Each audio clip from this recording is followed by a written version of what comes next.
আমি ভাৰতৰ জনগণ ভাৰতক সাৰ্বভৌম সমাজতান্ত্ৰিক ধৰ্মনিৰপেক্ষ গণতান্ত্ৰিক সাধাৰণতন্ত্ৰৰূপে গঢ়ি তুলিবলৈ আৰু তাৰ প্ৰতিজন নাগৰিকৰ যাতে সামাজিক অৰ্থনৈতিক ৰাজনৈতিক ন্যায় বিচাৰ চিন্তা মত প্ৰকাশ বিশ্বাস ধৰ্ম আৰু উপাসনাৰ স্বাধীনতা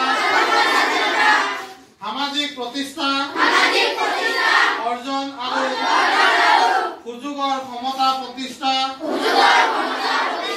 আৰু তেওঁলোকৰ সকলোৰে মাজত ব্যক্তিৰ মৰ্যাদা আৰু জাতীয় ঐক্য আৰু সংহতি সুনিশ্চিতকৰণৰ মাধ্যমেৰে তেওঁলোকৰ যাতে ভাতৃত্বভাৱ গঢ়ি উঠে আৰু তাৰ কাৰণে সত্যনিষ্ঠাৰ সৈতে শপত গ্ৰহণ কৰে।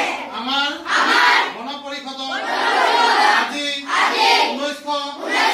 1949 চনৰ 26 নৱেম্বৰত ইয়াৰ দ্বাৰা এই সংবিধান গ্ৰহণ বিধিবদ্ধ আৰু নিজকে অৰ্পণ কৰিছো।